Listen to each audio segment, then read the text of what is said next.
mencapai titik paling mematikan dalam beberapa dekade terakhir ketika ratusan rudal balistik diluncurkan dari wilayah Iran menuju jantung metropolitan Tel Aviv pada dini hari. Peluncuran dilakukan secara simultan dalam beberapa gelombang, menciptakan pola serangan yang dirancang untuk membanjiri sistem pertahanan udara. Dalam hitungan menit, radar militer Israel mendeteksi lintasan proyektil dalam jumlah yang belum pernah tercatat sebelumnya, membentuk lengkungan api di langit yang bergerak cepat menuju pusat kota. Skala dan koordinasi serangan ini langsung menandai babak baru dalam eskalasi konflik yang selama ini membara di bawah permukaan.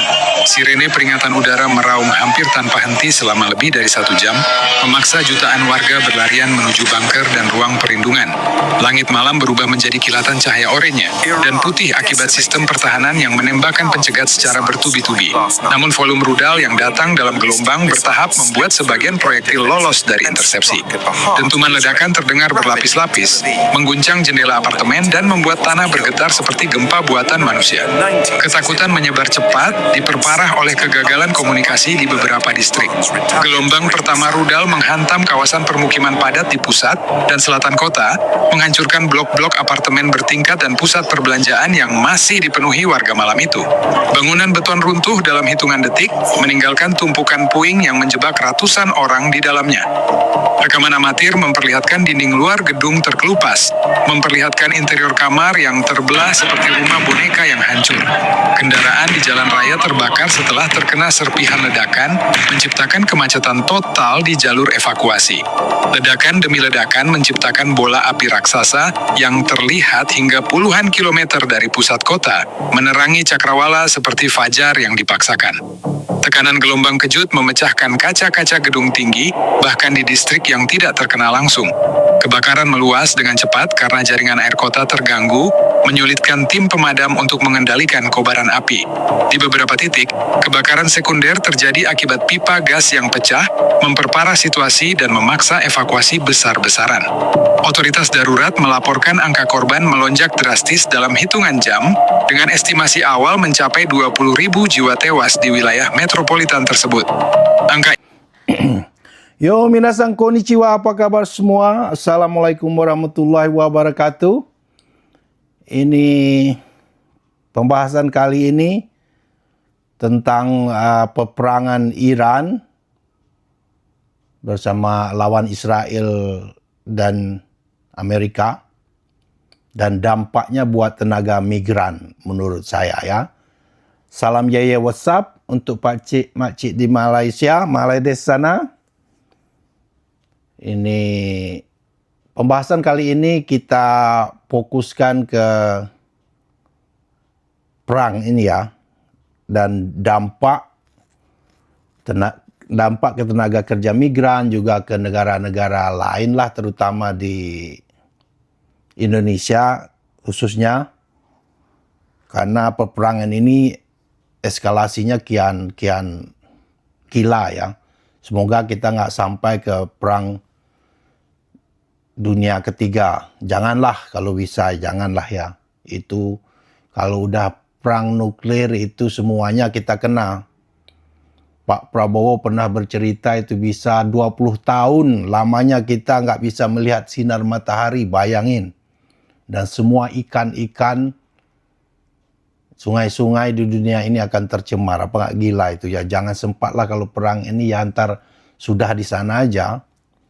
Dan kelicikan Israel ini ya nggak bisa kita ragukan lagi ya.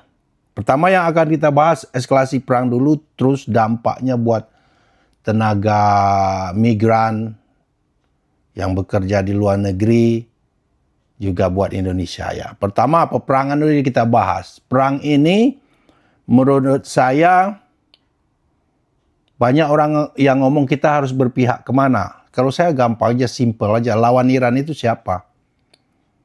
Ya, jelas kan? Jadi jelas kita berpihak kemana. Simple is that.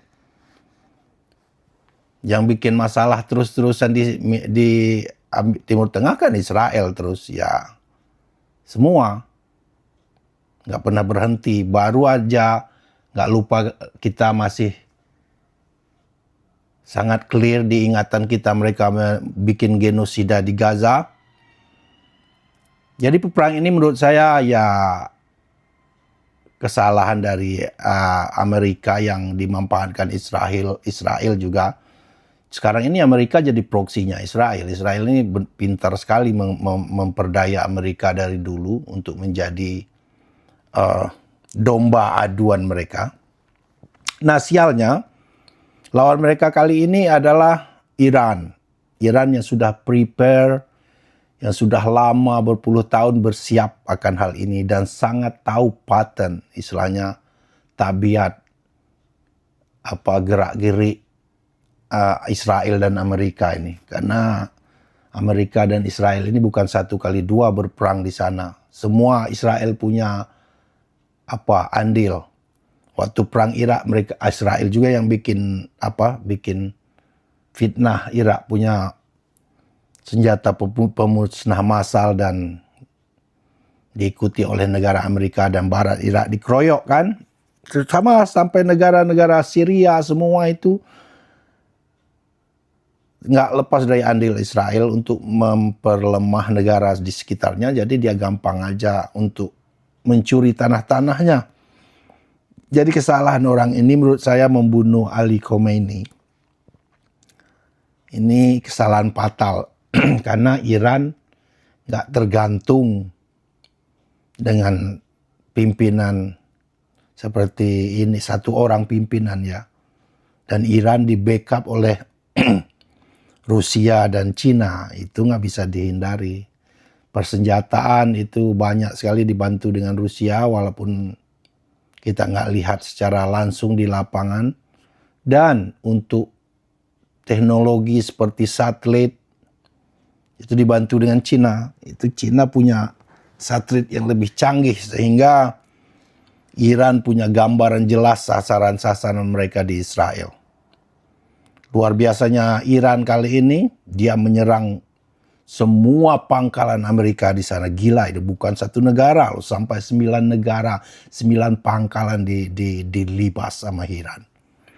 Ya, Iran ini tipikal orang sabar ya. Orang sabar itu kalau udah lewat batasnya, sabarnya ini akibatnya. Dan yang lucunya kita percepat aja ini.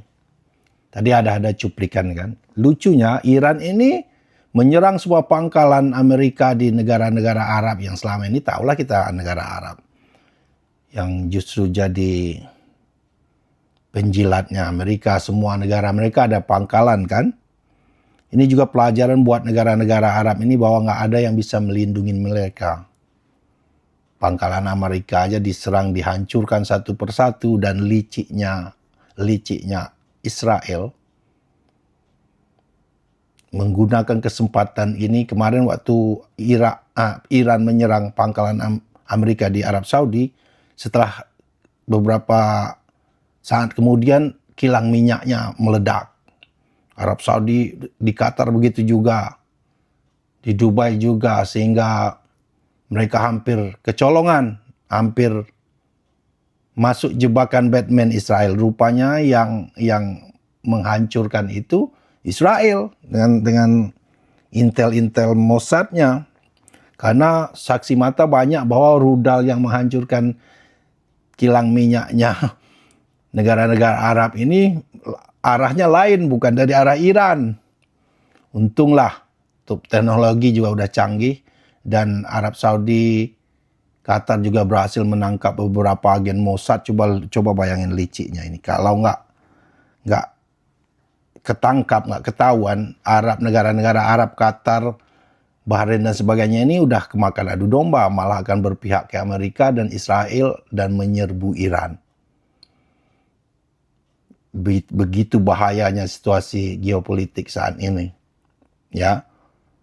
Liciknya, untunglah mereka cepat sadar. Kalau enggak, memang disengaja Israel biar mengadu domba orang ini. Untung enggak kalap mata. Kalau enggak, Arab Saudi, Qatar udah ikut-ikutan nyerang Iran.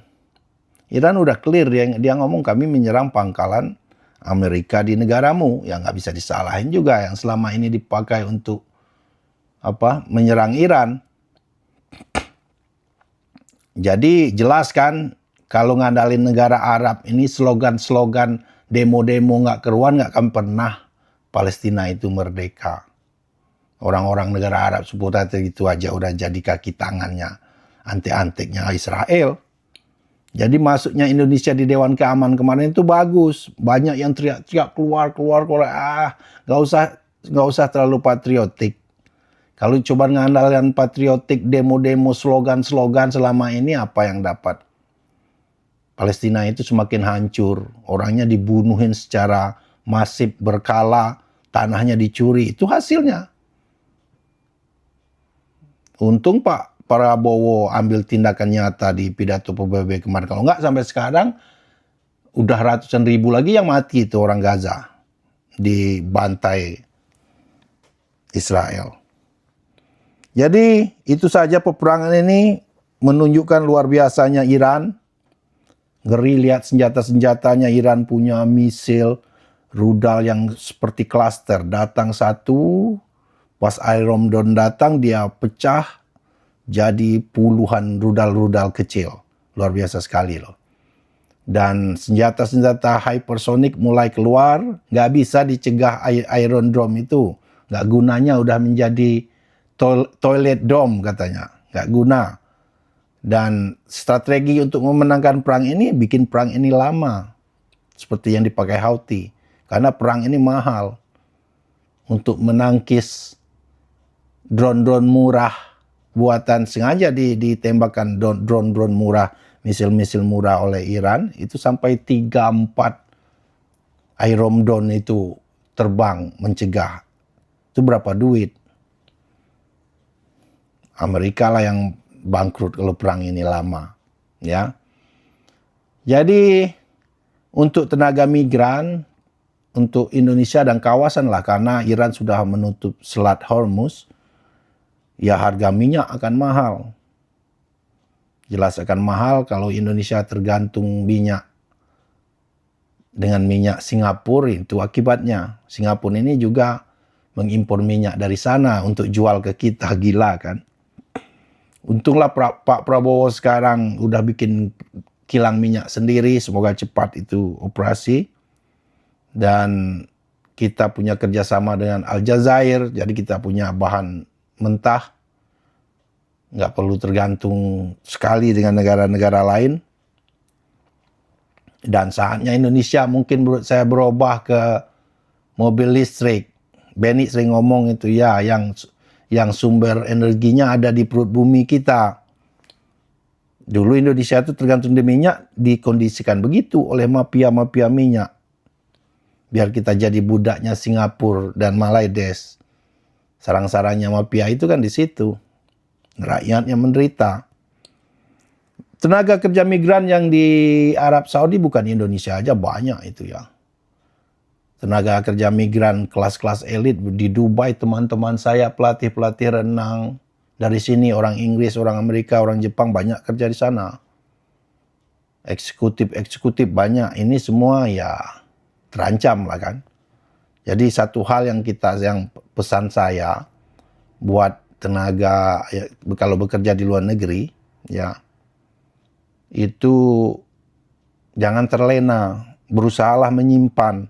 Ya, tabung duit itu belikan ke aset di negaramu, di tempatmu, yang bisa memberimu passive income. Ya, seperti saya sekarang, saya officially sudah retired saya, ya, officially. Saya dapat pensiun dari Jepang ini mulai umur 65 tahun nanti. Dapat saya pensiun dari sini, walaupun saya hidup di Indonesia nanti dapat pensiun dari sini. Terus kita harus investasi. Usahakan simpan dan berinvestasi. Jangan dapat duit nanti dibeli hal yang nggak penting, mobil apa yang nggak perlu kita butuhkan sekali. Mending beli hal-hal yang ada passive income ya. Kalau di daerah kami ya kebun karet, kebun sawit. Jadi saya sekarang udah nggak tergantung. Saya bisa hidup di Indonesia 6 bulan. Dimanapun di sini bisa hidup. Nggak tergantung lagi. Saya udah, basically saya pensiun di bawah umur 50 tahun. Target saya itu udah tercapai. Saya udah banyak sekali waktu. Jadi kalau betul banyak orang yang nanya, "Bang, abang kerja di Jepang kok bisa bikin konten?" Ya benar, kalau kamu kerja baru datang di sini, kamu kerja kontrak seperti tenaga kerja Indonesia yang ke sini, kamu boleh dibilang nggak punya waktu bikin konten atau gimana. Kerja tiap hari, pulang pasti udah capek, nggak bisa ngapa-ngapain. Kalau saya banyak waktu.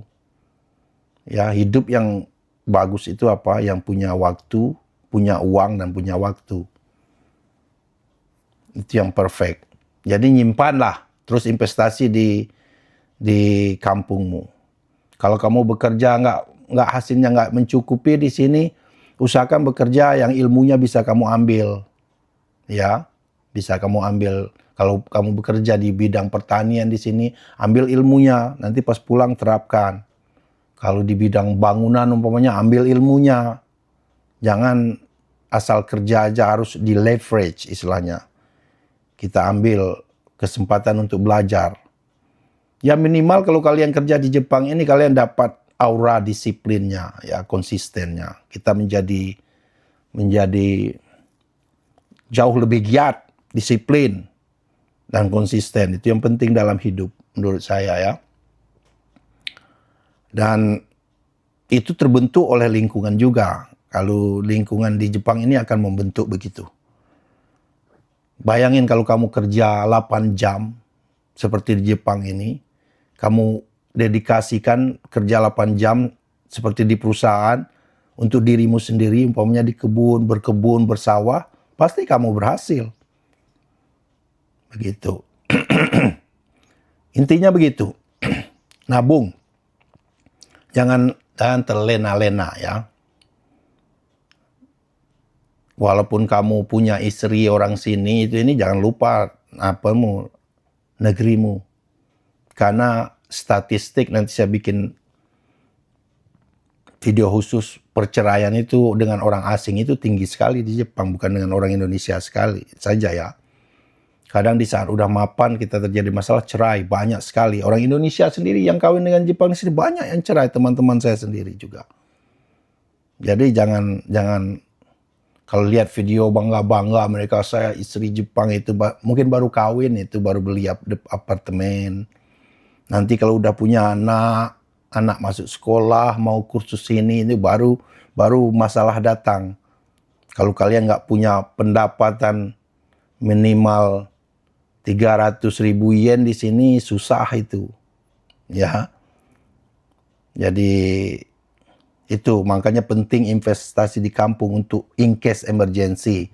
Kalau kamu cerai atau apa dengan istrimu di sini, kamu pulang nggak jadi gembel, nggak punya apa-apa. Kalau saya seperti ini, saya nothing tulus. Ya, cerai umpama saya harus pulang ke kampung saya nggak kaget lagi, malah lebih nikmat hidup saya di kampung, nggak perlu kerja lagi. Ya itu aja pesan dari saya buat tenaga kerja migran di seluruh dunia lah ya. Kalau bisa nabung, invest di kampungmu. Ya.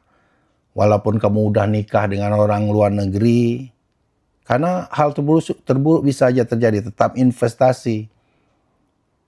Kalaupun nggak cerai itu, ini kan investasi itu kan bisa ngasih passive income juga di tempatmu untuk backup lah. Kalau terjadi in case emergency ya. Itu saja. Terima kasih yang udah tune in. Video kali ini tidak menyinggung pakcik-makcik Maledes. Ya. Silakan duduk di pojokan dan dengar. Karena orang Maledes jangan sombong loh. Oh, orang kamu banyak merantau. Jangan salah, orang Malaysia itu rasionya lebih banyak dari Indonesia. 1 dari 3 orang Maledes itu merantau. 1 ya. Lebih banyak. 1 dari 2 hampir begitu. Karena di Malaysia aja, di Singapura aja 1 juta sekian orang Maledes. Penduduknya berapa lah? 30 jutaan kan. Belum lagi yang di Australia, di mana kerja-kerja kacar juga, di Taiwan. Banyak orang Maledes, jangan songong-songong. Nah, tenaga-tenaga skill mereka banyak yang ke Indonesia sekarang karena startup banyak di Indonesia. Itu saja. I see you next video. Selamat menunaikan ibadah puasa. Bye-bye. wanna stay while bridges burn. Maybe I'm safe alone. Maybe I'm built for my own. No one can leave if I don't let them close. No one can break what they can't